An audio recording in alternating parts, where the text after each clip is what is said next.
Good morning. Beautiful morning this morning. A little bit chilly in the studio, but not too bad. So, a lot of you have asked me if we could do flowers, and flowers can be kind of difficult. I remember I couldn't do flowers for a long time because I got too caught up in it. So, I decided that this would be a good time to have this lesson be about gesture. Gesture is the weight and the movement of an object. Now, if I think back really hard about the first time I recognized a gesture, of course, not knowing what gesture was, it would have to be when my little cousin was probably about a year and a half old, and her father was throwing her up in the air. And I was probably about 9, and I was watching it. And never having had a father growing up, I was always fascinated with their relationship. And the look on her face as she, had her arms outstretched and her legs outstretched as she was flying through the air, and then he would catch her, and the look of pure joy and feeling so safe in such a situation to me that looked so dangerous. And I never forgot that.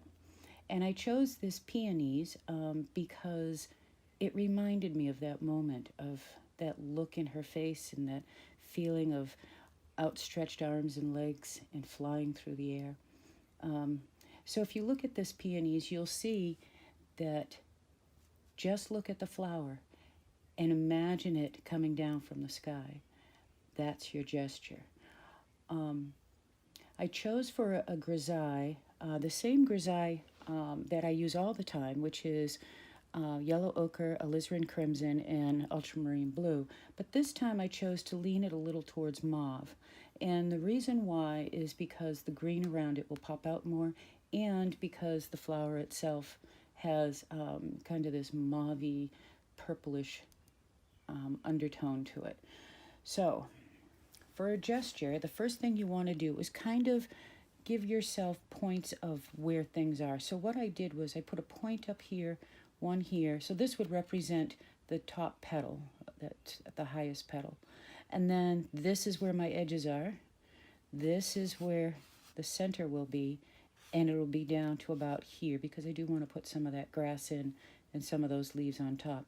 Now the wonderful thing about flowers is you have all the freedom in the world when it comes to flowers. You can change the background, you can put it completely covered in leaves, and if you do put it completely leaf around it, no grass, you can then, once you're finished with the painting, decide which way is up, You could turn it, completely upside down and it still works. You could put it sideways and it still works.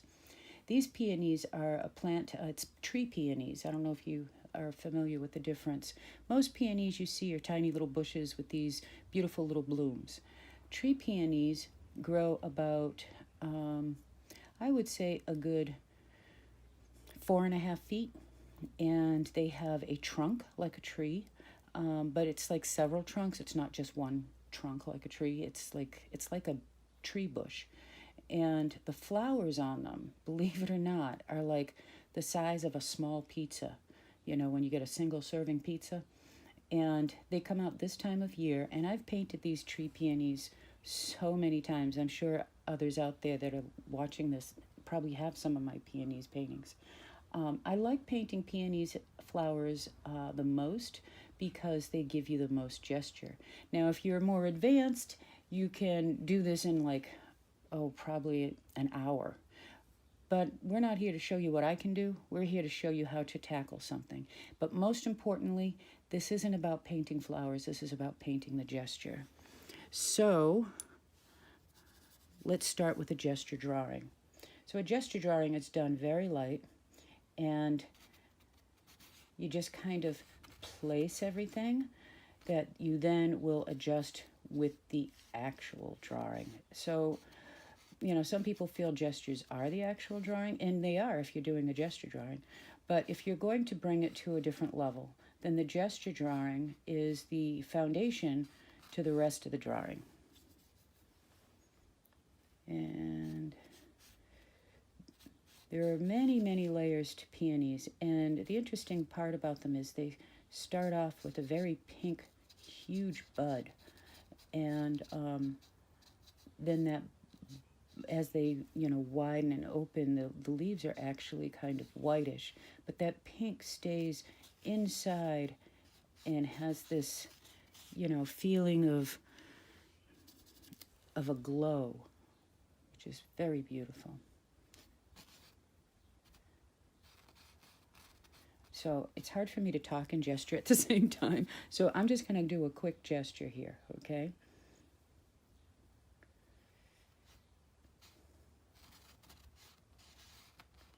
You do want to thin out your paint so you're making line.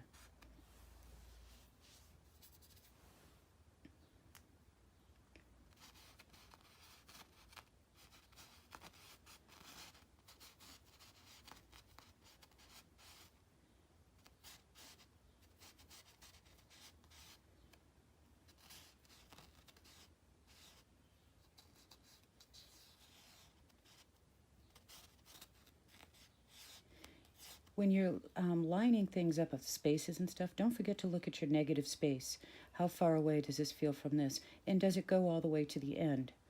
In this one, it just kind of almost goes to the end, but not quite. In other words, if I did this, it would end up there. So if I do that, it ends up there.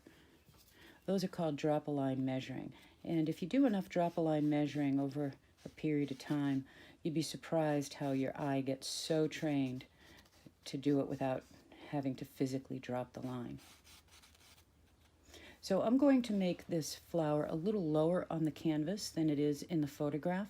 And the reason why is because it's such a weighted object that if I put it up high, it would feel emotionally uncomfortable. So those are decisions that artists make. They call it artistic license. But it's true, you want to, the whole point of painting a picture is to create an atmosphere that people can relate to. And if that relationship that they're having to your image is uncomfortable, then maybe that's not a good design. Unless, of course, that's what you want to say. And sometimes political paintings, that's what you want. So there's no right or wrong. It's just knowing, it's just making informative decisions.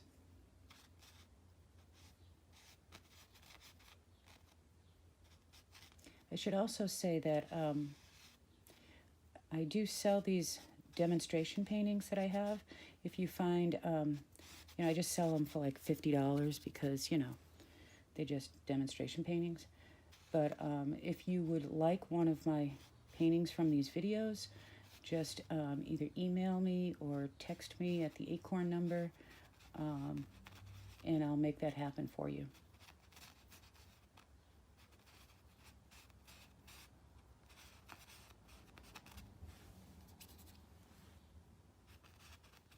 So in here, there's a lot of ruffle stuff going on.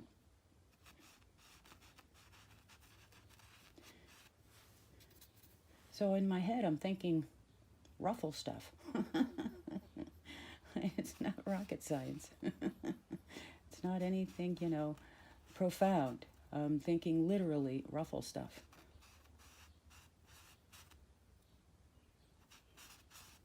And the lines change, because like I said, this is just the gesture. So, we may find that, oh, I forgot a petal. That happens all the time for me.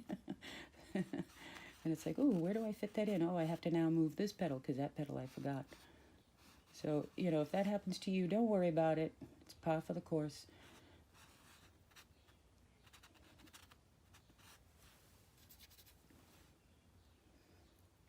For years I was a portrait painter, and people would give me mostly photos of someone who's passed that they want me to paint as a memorabilia for their loved ones, and or sometimes to be in the funeral, for a closed casket. And usually, when somebody passes away and all you have are the photographs you can choose from, they're not ever any good photographs. So for years I did paintings of, struggled with paintings of trying to figure out what this person looked like. And this was before like social media where you can kind of creep on their page and see several different angles and things like that. And I just got so tired and kind of depressed by it. So I decided to paint things like this, and I found that I enjoyed it so much more. Okay, so this flower, this petal, which was one of the first ones I did, kind of feels like an egg coming out of here, but in reality, it's more round at the top, like that. And this one I think I'll bring over more to give that gesture of the flying, like I was saying.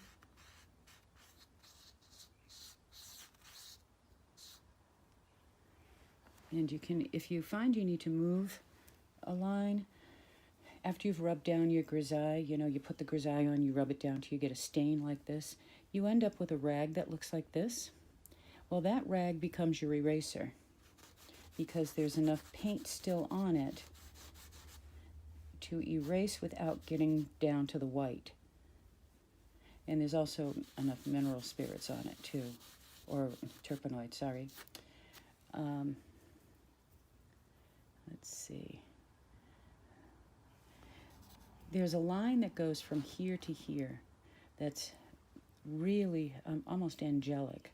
So I'm going to make that a little more prominent.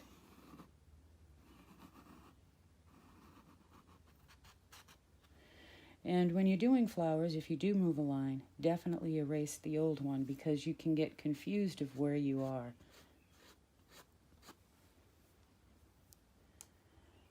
Okay, and this probably, I'm going to bring that out. I don't know if it goes out more, but I'm going to bring it out more to once again get that feeling of floating.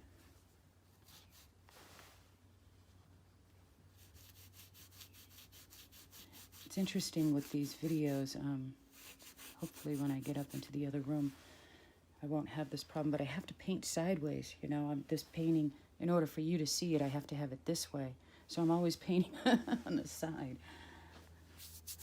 Okay, so we have our somewhat gesture. So now the next step, of course, the next steps are the values, because this is just the start. I'm going to take a slightly bigger brush. That was a ground down Noikoli brush that I used to, it was very stiff, acted more like a pencil, and I was able to use it for doing the drawing. So, first thing I'm going to do, should I throw in some of the greens? Maybe I should. Just so that I can feel the flower before I try to feel that gesture of the flower. So there's some leaves up there. I forgot to draw those in. I'll do that real quick.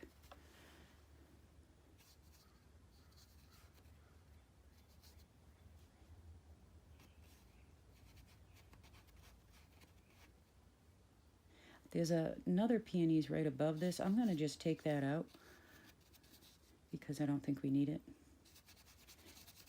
And what it does is it creates the viewer's eye to look up and then goes right off, doesn't bring you back down.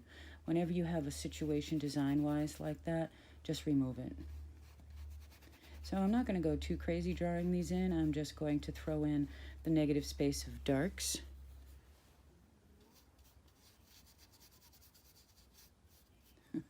My cat's moaning. I don't know if you heard that. As I'm sitting here painting, she's always on the back of the chair waiting for me to stop because she likes to cuddle.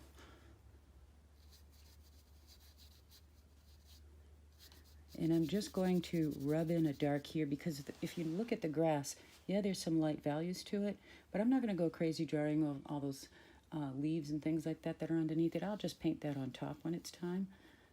But what I do want to do is I want to get this dark in here so that that will set up so that for the next session when it's a little bit dry, we can rub in some color and it won't mix with the color that we have here.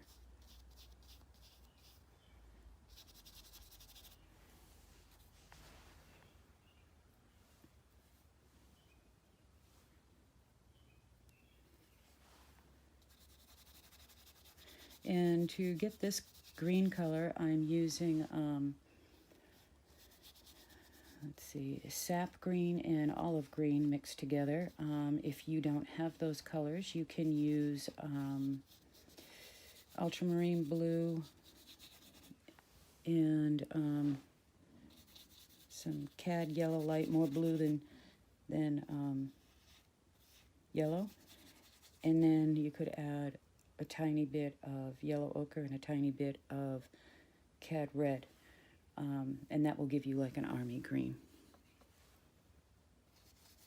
Let's talk a little bit about cadmiums.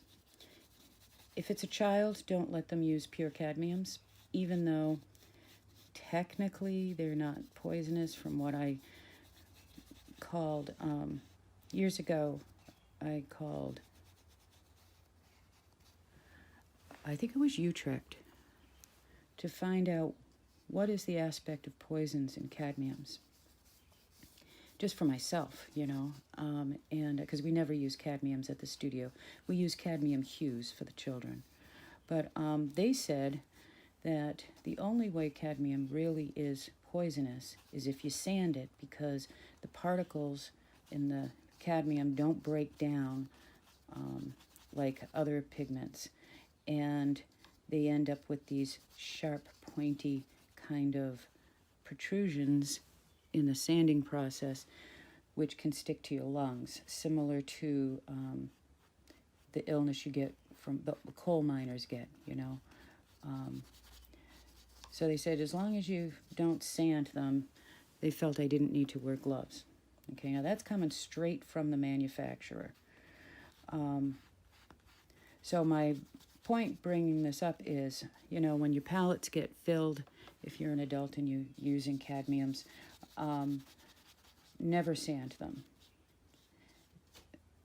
The way that I do it is I scrape them with my palette knife until I get a smoother surface. So you'll still have bumps on it, but it won't be too bad. If you keep up with it, it won't be too bad. That's the key. You got to keep up with it. Every time you need to squirt a new color, scrape off the old color. Don't just squirt on top of the old color. And then you won't get these big, huge bumps. And then what I do is at the end of my painting session, the paint that I had left over that I, wiped down, I wipe down on the whole palette, and then that creates a nice gray to start again with fresh color.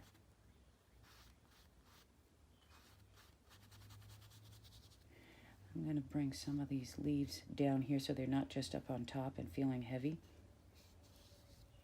So I'm going to just put one there, even though there is one there, but not quite like that. But I'm going to make it like that because you know what? That's what I want to do.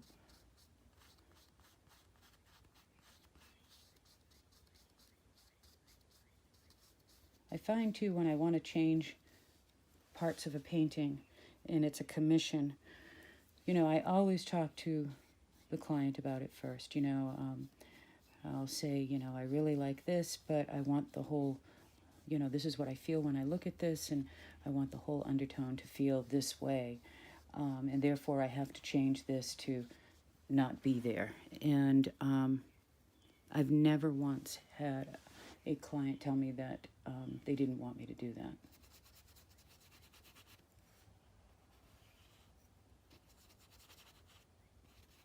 The painting I just finished, the large one that I had been talking about in the other videos, I changed a lot. The original photograph was quite beautiful, but sometimes photographs are good as photographs, but not good as paintings. And so, and you learn that through trial and error. But mostly, the biggest thing is never follow the color of a photograph. Always find your own color, make it your own. But the other thing is, in the last one I did, the photograph, which was quite beautiful, didn't have a lot of the detail in it, so I had to make up a lot of the detail. And it's funny because I tell people that, I'm going to be making up this because you really can't see it, and so therefore, if you're making up the part of the drawing, you're more than likely also making up part of the value and the color. And it's funny because they don't know what to expect. And then after they see it, they're like shocked usually, in a pleasant way, but shocked nevertheless. So some of these darks up here, these darks down here are going to be the grass, but some of the darks up here I'm going to make even darker. But for today, we're just going to keep it all, we're trying to keep it simple. And these aren't grass. These are going to be parts of the leaves that are really dark. And we have to play with the different temperatures of the grass and the leaves. So the leaves are cooler than the grass, but in some areas, darker.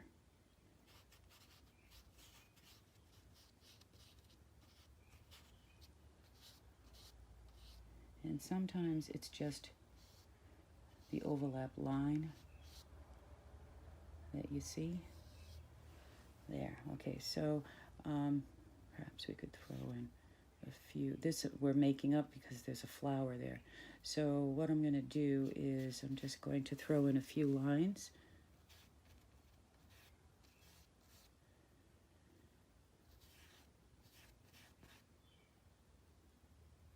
You know, I kind of want a leaf poking out here. So I'm going to take my magic eraser, which is what I call it with the kids. And they're like, okay. That's what I love about kids.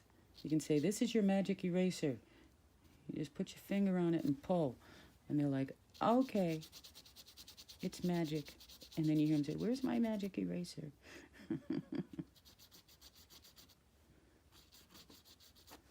God, I miss the kids.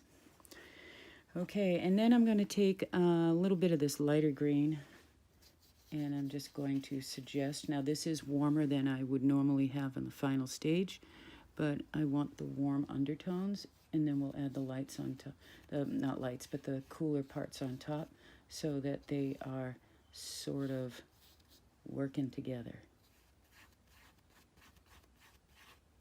Supporting each other is what I should say.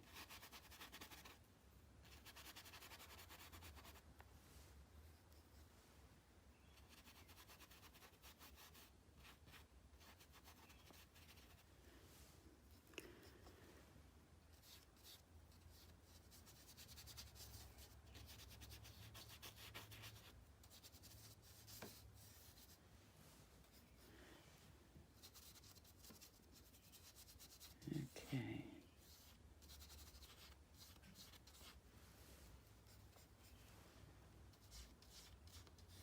And also, I should say the brushes that I'm using are Blick Master Stroke. This is a number 6 red sable. The differences in brushes. So you have bristle brushes, which are usually what we use at the studio and are perfectly fine. And bristle brushes are made of hog's hair. They're white-ish, and they're a natural brush. Then you have synthetics. Now synthetics can be either a white kind of brush, usually they have like blue handles, and they can also be a golden kind of brush. Synthetics are great for watercolor, and they're okay for oil painting. The only issue, they're not bad for the actual painting part. They're a little floppy, but the only issue they really have is if you're using a synthetic, you need to absolutely wash them, because after every session really well. And the way you wash them, the best thing you can use to remove oil off of a brush is Dawn dish liquid. Think of all those little ducks that they that they cover in Dawn dish liquid when there's an oil spill. And the reason why is because it has a grease cutting component to it, and oil is a fat. Fat is grease, so therefore the Dawn dish liquid works the best. You get these, you know, like intricate brush cleaning chemical thingies, you know, sometimes soap or whatever, or it comes in a jar. You don't have to waste your money on that. Just use Dawn dish liquid. It's the best stuff. It's what I've used for years. Okay, so there's the underpainting of the background. It doesn't look like much, but it is a pattern that I want to be able to see in the next layer. Excuse me. Okay, so the next thing we're going to do is we're going to do the dark reds in here. Remember, always tuck in your darks, right? So I have a lot of green on my brush, so I'm going to remove that because otherwise I'm going to get brown, because red and green are complements. So I got this particular dark by taking cadmium red and alizarin crimson and some white, leaning with an equal amounts as far as pigment strength of both of the reds. But I wanted it to be cadmium red, even though it's a deep cadmium red that I used. It's kind of orangey, so I wanted it to feel more pinkish, like a cooler pink. So that's why I added the alizarin. So I'm going to squint my eyes. Squinting is very, very important.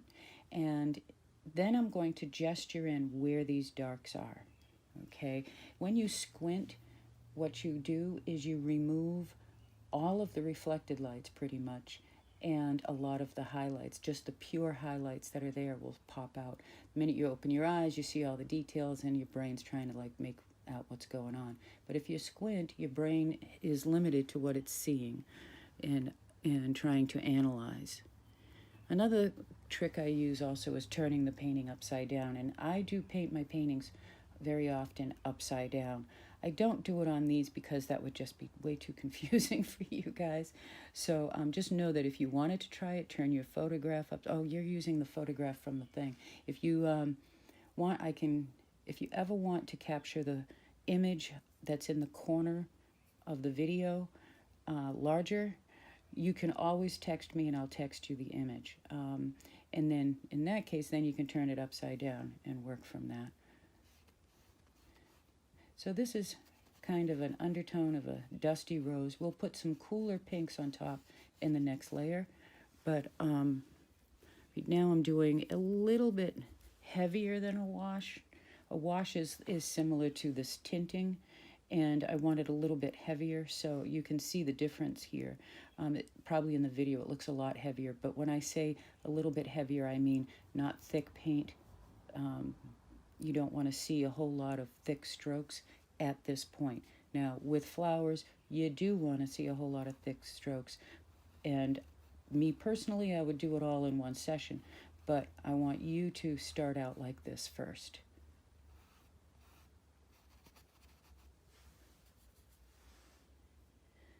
Okay, here's where it gets complicated.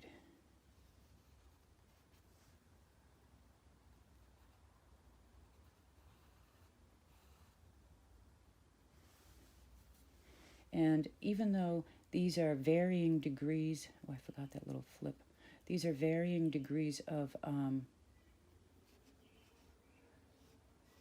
pink that you see in the photograph.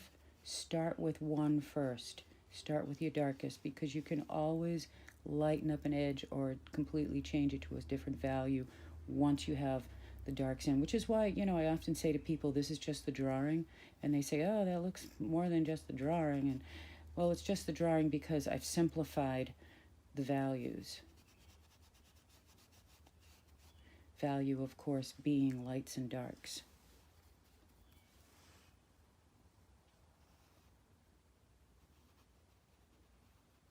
Sometimes these darks are just an edging, and sometimes they're larger than that.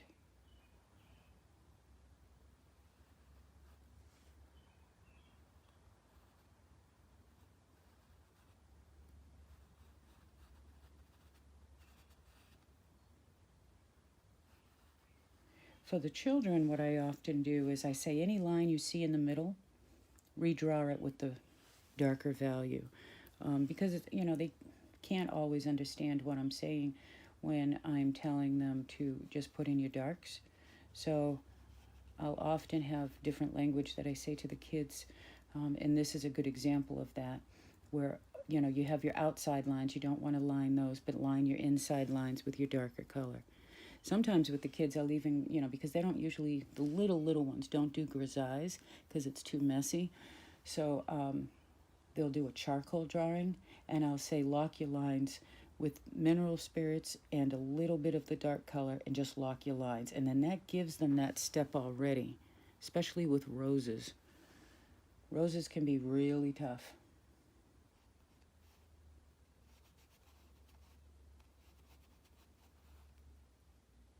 Another easy flower to paint that a lot of people love are sunflowers. Sunflowers are a little more involved than this, and which is why I chose the peonies to do for my sample here. But a lot of the steps are still the same.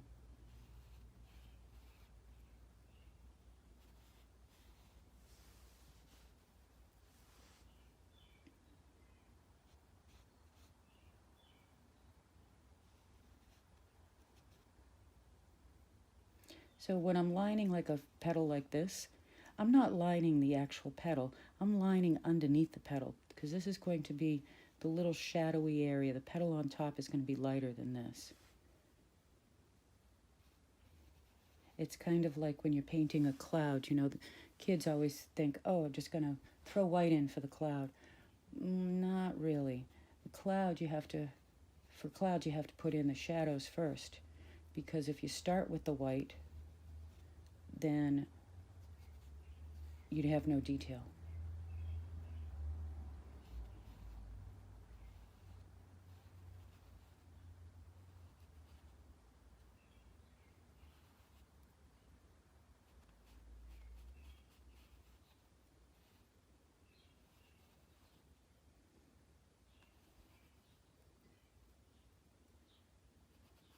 Okay, there's that ruffle.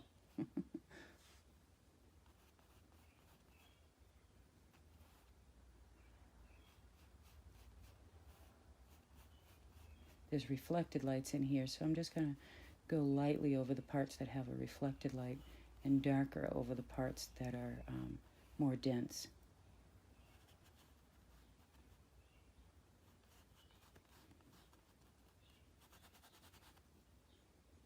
My goodness, there's a lot of layers right there.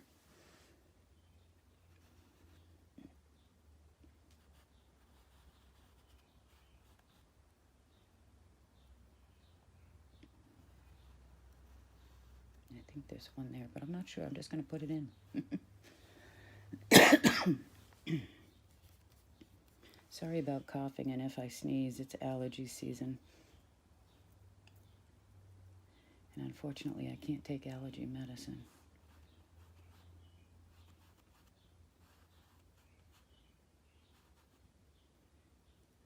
Okay.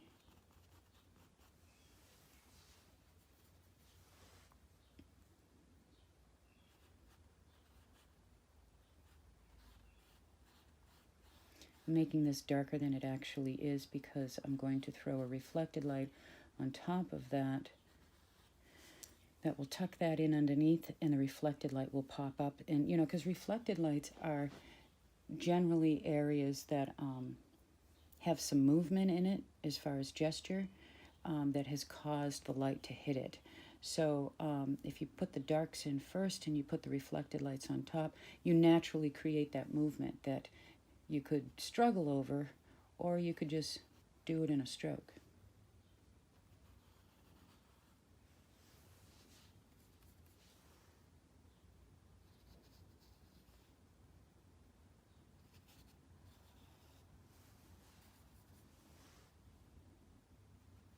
I'm just going to line this because the values on these back petals are actually more of a lavender. But I'm going to start with this to tuck that in.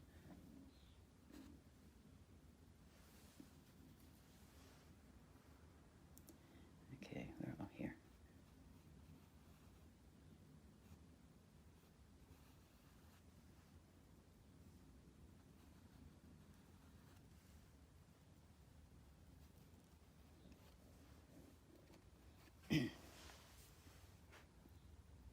And a ruffle there. Okay.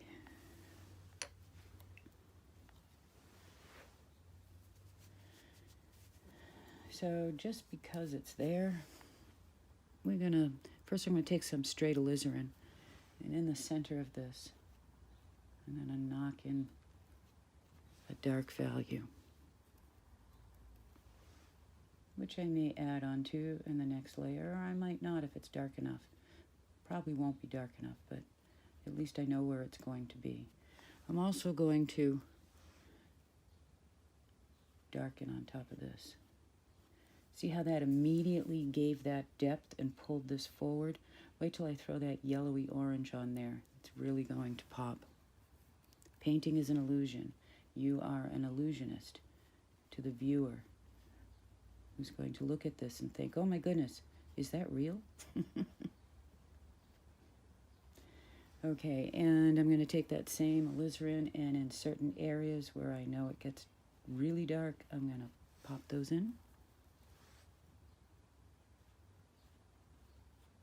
And that will give the petals some lift.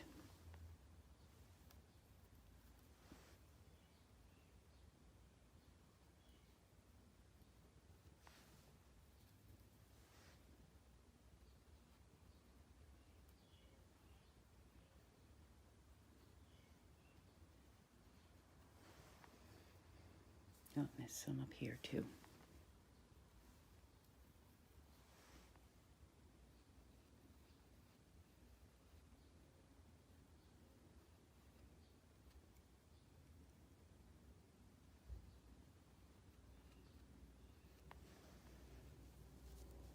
Okay, and then it gets pinker as it goes out, not so intense, not so dense. All right, but first I'm going to throw in that yellow to give me it's kind of a yellowy orange. So there's a little bit of alizarin crimson still on my brush because all I did was just wipe it lightly. So I'm going to take some cad yellow, and it will mix with that alizarin. And I'm just going to do a gesture darker than we are going to need in the final painting, but I still want it in there so I know where that is. Everything is in preparation for the next layer.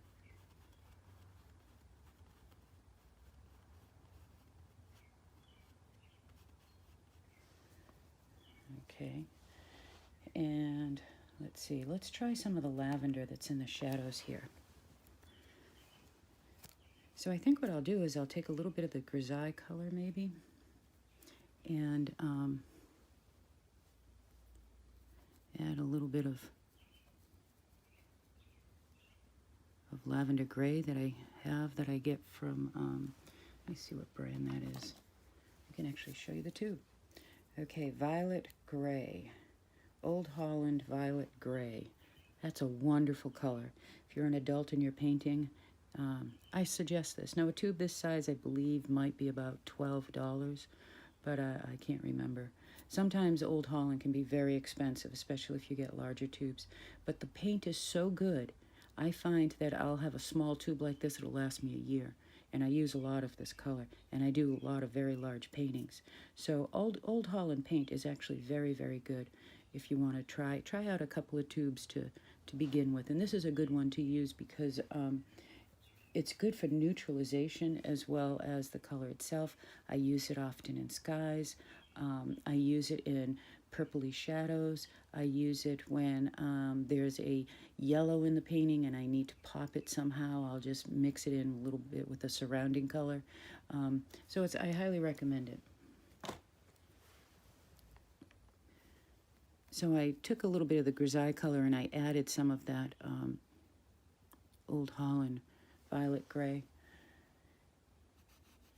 And I'm just going to knock in some here. Now, once again, it's darker than it should be because eventually there'll be some reflected lights in these little shadowy areas. And this is a good color too to get some of those, you know, the petals have like kind of like a veins coming through them, similar to a leaf. And this color is good for that.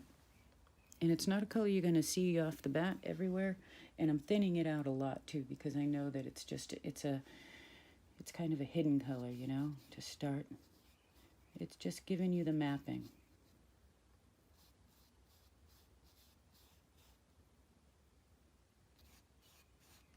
and it's helping you with the gesture. Until I put that line in, which is a gesture line, and what I mean by a gesture line is it's a line that shows the form in a graceful way of the delicacy of the petal, and it's just a line. There's a woodblock print by Mary Cassatt of a woman standing over a basin washing her face, and you see her from behind. And she's nude from the waist up, but all you see is her back. And she has an Asian kind of, I don't know what you would call it, just a cloth around her waist that goes down. And the back, it might be a watercolor, but I think it's a block print. The back is made, she's got the, gesture of the outline of it, and the back is made with one line that does this. And you can feel the fleshiness of that entire back, and the only line she has on it is the spine line. It's beautiful, beautiful. It's a perfect example of a gesture.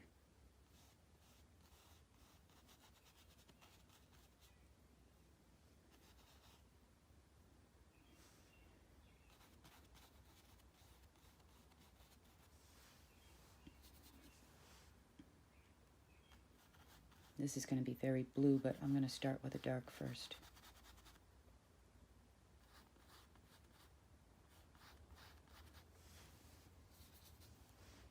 This one is almost in shadow. Thinking about those veins running through it.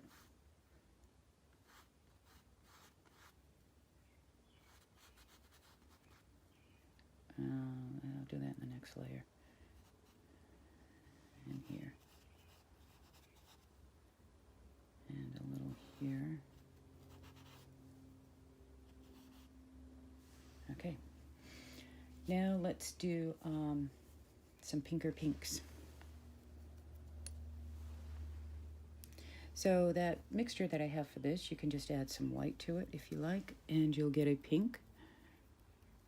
And you'll get a cool pink, like this is a warm red only because this is now a cool. Before, this was, it was a little cooler as a red because of this color here. But then you got this, which is making it pop too. So there's all this scientific color theory stuff going on here. Just remember, when you put a cool next to something that you thought was cool, it could make it warm if it's cooler. Now watch what's going to happen to this red. It's going to warm it right up.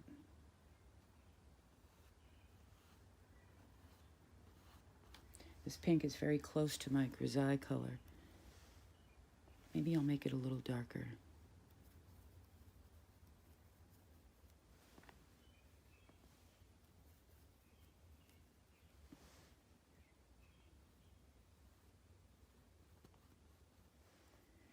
Okay, so I'm going on, and I'm doing this naturally because this is how I paint flowers. I'm making it a little thicker.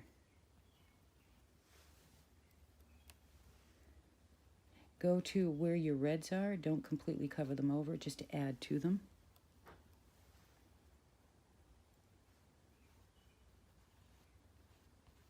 Always on the form.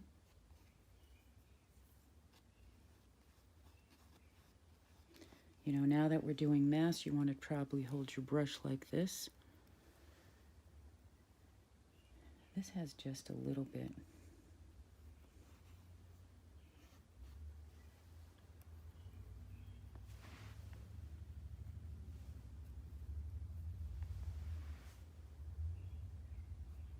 This comes forward in the strokes, which we'll do more with a much lighter color. This is, that's just a little, kind of little flappadoodle in there. Then we got that. There's a little bit here.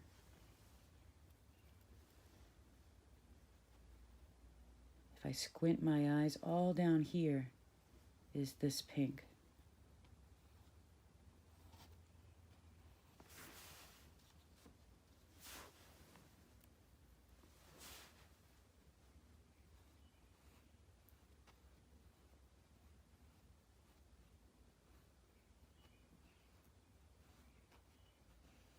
Notice I'm not like blending.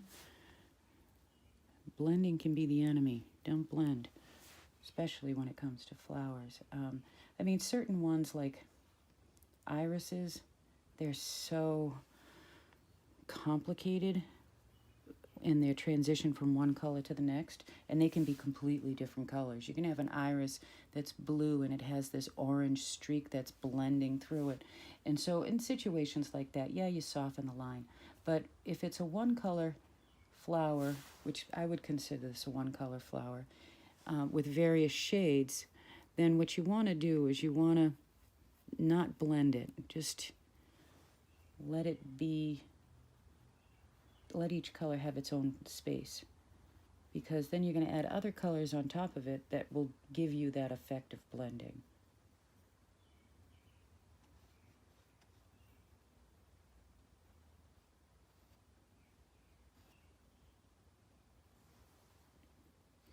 Okay, now I'm going to go even lighter.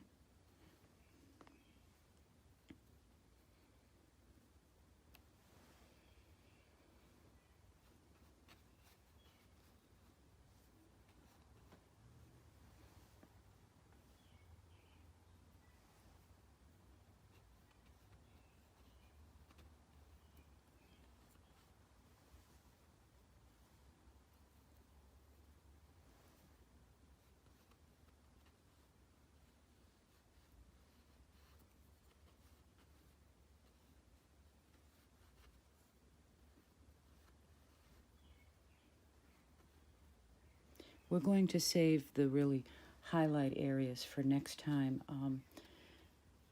because if I did it now, they would just kind of blend in with all the other stuff. This is still your drawing. This is still your mapping.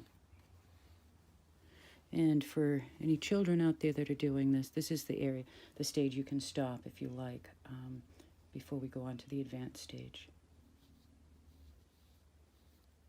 And when I say children, I mean like kids that are like anywhere from 9 to 12.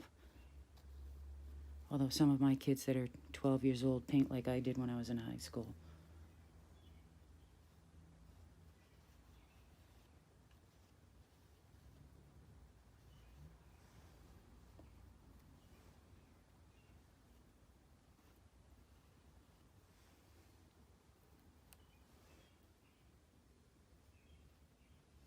Oh, that came out a little too light, but that's okay.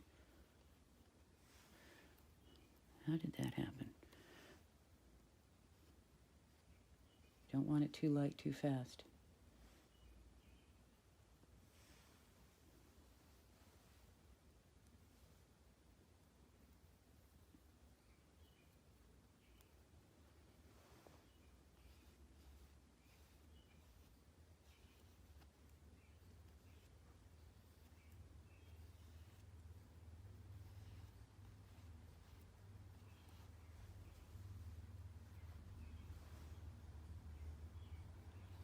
So basically you're, at this point, just filling in the rest of the area that hasn't been painted yet, other than the grisaille. And then we'll refine it more in the next video.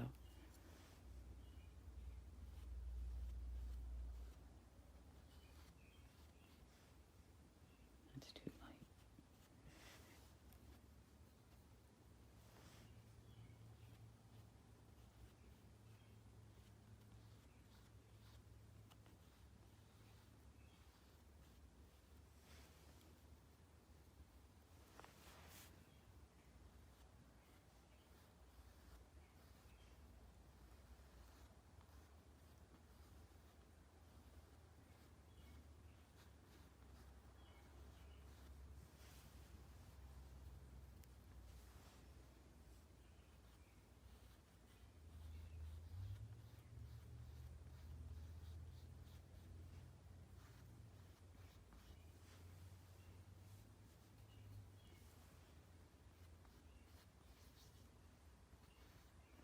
I do want to lighten these up just a little bit, but not that light.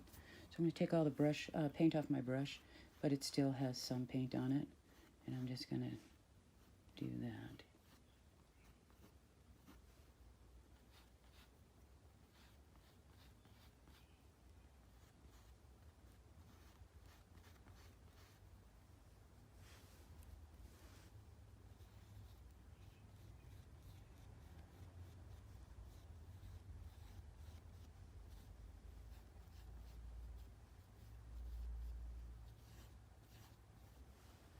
Okay, so that's day one.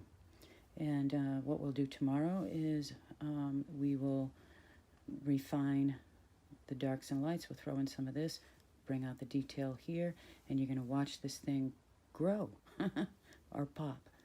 You have a great day. Talk to you next time.